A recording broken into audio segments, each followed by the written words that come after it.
What's going on, guys? Your boy Maze, and we're back with another video. And in today's video, guys, me going over the LR Meliodas versus the Eikthyrnir Demonic Beast battle, the Deer Demonic Beast, guys. So we're gonna be hopping in here. This is the exact team that I decided to use here, and the reasoning why is because we have Esterosa here, which obviously whenever you're applying Darkness stacks, you get basic stats for the team, which I was like, okay, that's gonna help LOSTVAYNE. Meliodas is giving 20% basic stats. I have her on HP Lifesteal, so she's gonna be giving the perfect 20% amount of basic stats.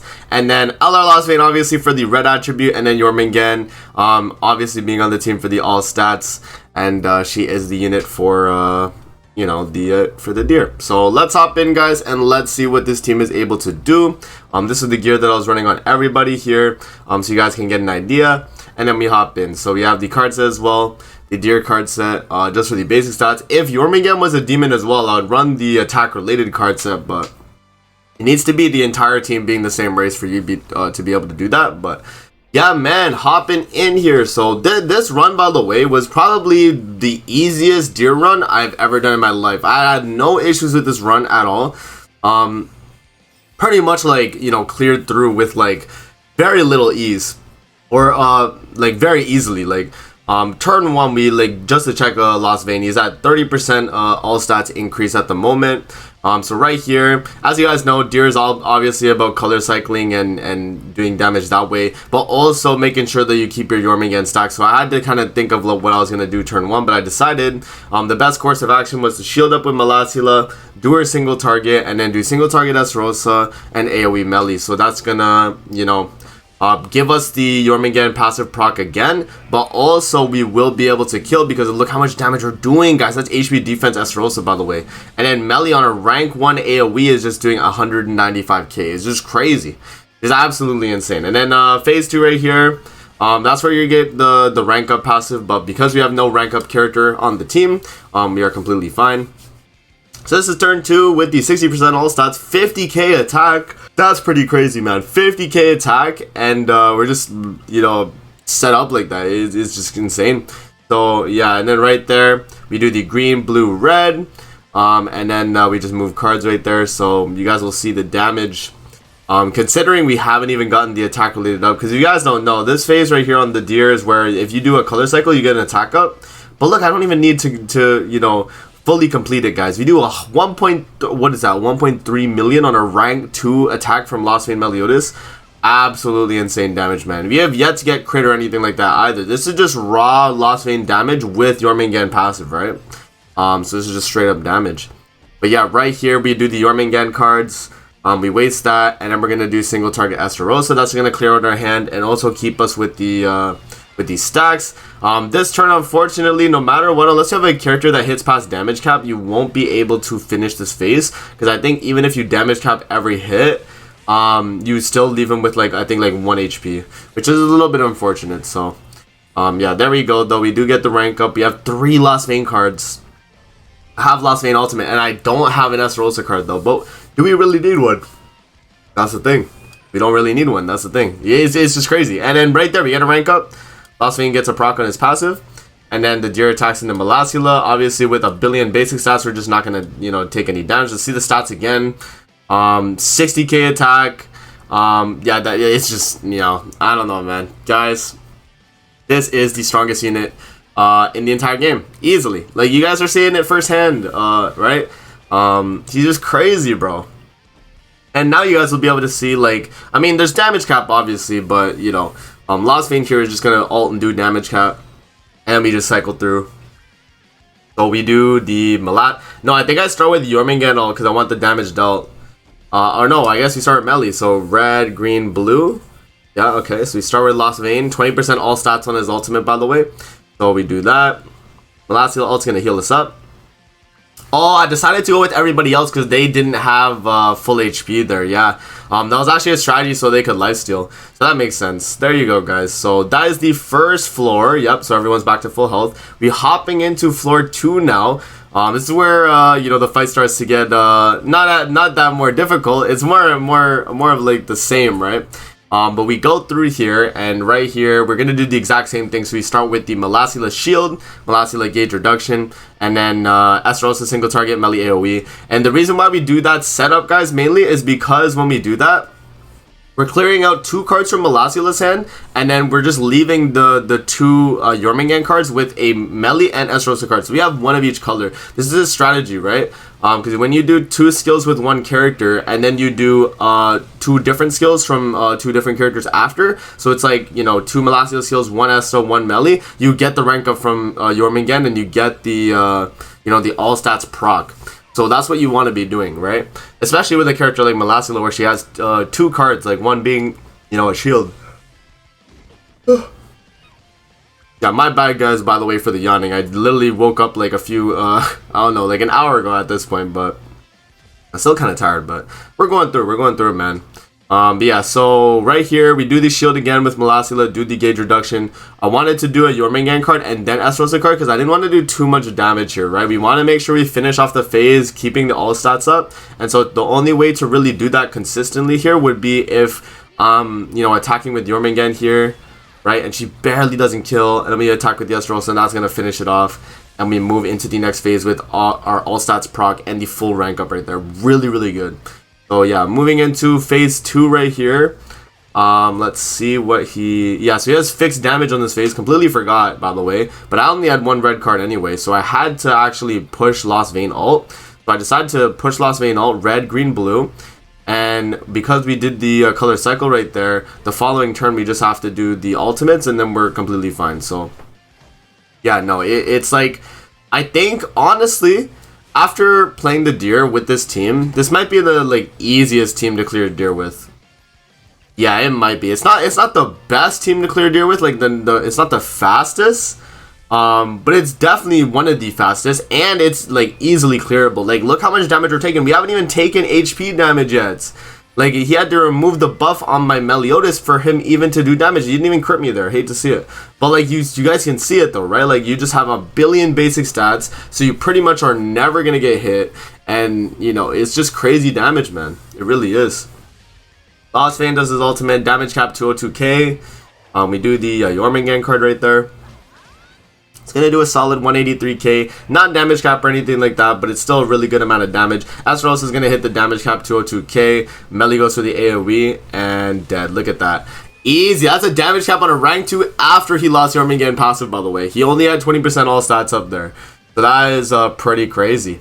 And then on phase 3 here, it's all just about, you know, clearing out our hand, but also keeping, you know, cards in our hand too, because we want to make sure we have a color cycle for the final phase.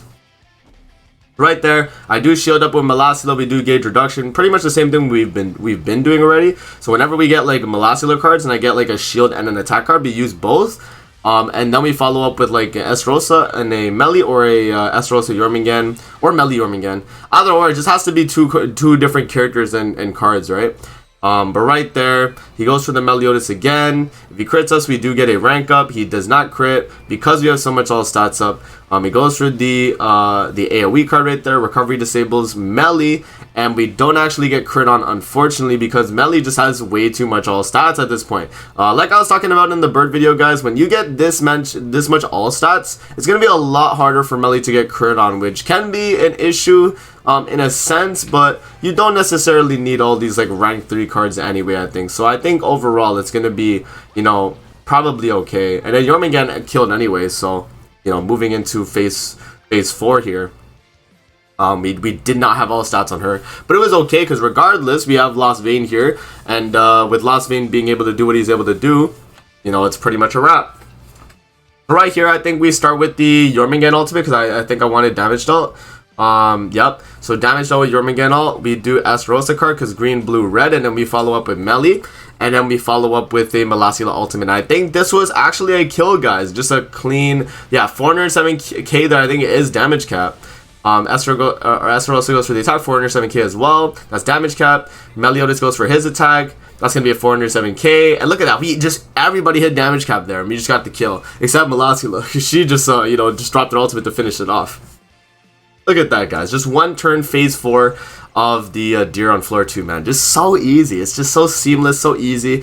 This is one of the like auto teams pretty much. It's like as long as you know the color cycle on the phases, this is gonna be one of those teams where you can pretty much just like auto the fight and you actually just will not have to worry, right? It's just such a good team.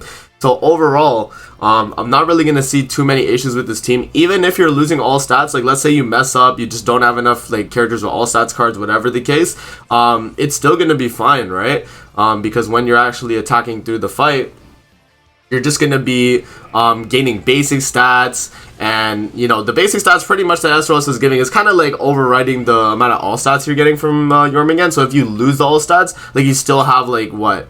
25% basic stats from Esterosa, so it's still like a pretty big, like, you know, bonus, and the 20% from Melasila. So no matter what, if you're able to get 5 darkness stacks on the enemy, then you're gonna have that, what is that, 45% basic stats is chilling there. So yeah, man, very, very cool, right? So right here, I wasn't actually able to keep melee stacks because Esterosa got, you know, he got nerfed there by getting attack sealed. So right here, I was like, okay, Jormungand card, melee card, Esterosa card, just waste it, and then melee card as well. Yeah, so right there, I just kind of, you know, clear out my hand pretty much, because I know I'm gonna kill him now. We go for the AoE, double AoE. Yep, and on the second AoE, you guys saw I did a lot less damage there. It's because we lost the all stats up, but losing the all stats up is not the worst thing in the world, as we're able to regain it, and LOSTVAYNE just does so much damage anyway. Now, sometimes you just don't even need the all stats, man, which is pretty crazy. So right here, I start with red, green, blue, and then we just move cards right there, right? Move cards because I want to get the melee stacks. So we go for the AoE. That does a lot of damage, man. 160k on a rank 1 is pretty insane considering that's an AoE skill, right? Like you'll see Esterosa here, he does 214. That's single target though, and that's what is that, flood? We have charge, so we're just ignoring defense. So that's the difference right there. Like, LOSTVAYNE is just broken, guys. Absolutely broken. Let's see, and we get crit on right there. That's really good. So we're actually going to get a proc on LOSTVAYNE's passive right there. We get the attack-related stats, and we get the crit defense increase. So now LOSTVAYNE stat-wise is going to be insane. 63k attack, over 200% crit defense right there, too. Just insane, man. Like, you cannot stop this guy. It's just too insane. Yeah, right there. We make sure we finish off the boss here. Melee single target, that's going to be damage cap 324k. We go for the gauge reduction there with Melasila, which is green. It's going to kill. Esterosa with 5 darkness stacks on the enemy. That's a damage cap guaranteed. And there we go. We get the rank up and everything. And then moving into phase 3 here. We just have to pretty much kill the fight, and it wasn't really too much of an issue either. I just go for the straight up LOSTVAYNE ultimate. We go for the LOSTVAYNE card as well, follow up, because you guys know if we use 2 of the same character's card, it's okay, just like how we've been using Melasila. And so right here, what we're gonna do, we do melee card, follow up with the single target with melee, and that's still gonna do damage cap, right? It still did damage cap even after losing the all stats. We still did damage cap, by the way. You guys that don't know, that's literally a damage cap with melee losing Jormungand all stats. That's how crazy this man is. Sometimes you just don't even need it. That's how strong he is, bro. It's crazy. So right here, attacks in the Jormungand, not going to do a lot of damage. We're actually going to tank that with the shield. Melasila's shield this entire fight has pretty much protected us from any damage at all. And even if we've taken damage, we're going to lifesteal it all back. So 69k attack. Look at the substats, guys. 781k HP. That was probably the highest stats I got to, because that's 80% all stats increase with, I think, what is that, 15% basic stat increase too. So that is just a crazy amount of stat increase right there that we were able to get. And just to kind of show you guys, like, it's just a ton of stats, man. And the deer is a really good place to like kind of see how much stats you can really gain on a character. And I feel like I could have gotten like at least like 100k attack on like one of the first phases if I was able to color cycle like a lot easier. But Meliodas just does too much damage, so he's not able to do that. But yeah, so right here, guys, we do the Jormungand ultimate, Esterosa card, and then melee card, right? Because we gotta color cycle, but we also gotta make sure that we kill him within 2 to 3 turns, right? Because on the 3rd turn, I think, is when he actually is gonna put the stance up, and that's where we're actually gonna get kind of screwed over. We don't want him to get the stance up, because that's where you pretty much lose the fight. But right there, Melasila does damage cap 324k. We have the ultimate on LOSTVAYNE. We have 3 cards in hand as well. So let's see if he does the gauge reduction. He does gauge reduction, takes it away. Does he crit me again? He does not. Oh, he actually did crit me. Wait, it didn't even show it there actually, which was weird. It didn't show us getting crit, but it actually counted.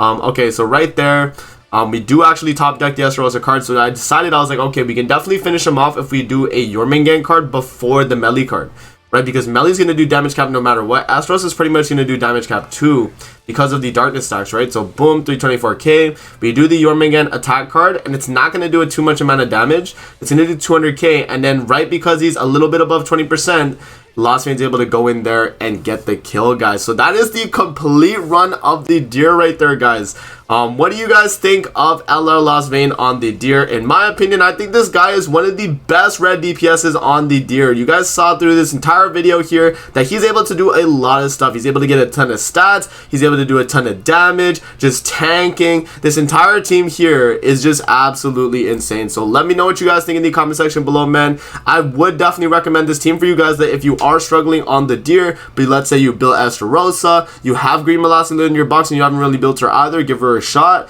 LR LOSTVAYNE, once you get him, just absolutely insane red DPS. This is going to be a really good team where you're going to have a million stats all the time and you're just never going to die. So that's pretty much it for the video, guys. I hope you enjoyed, and that's going to be it, and I'm going to see you guys on the next video. Peace out and have a great rest of your day.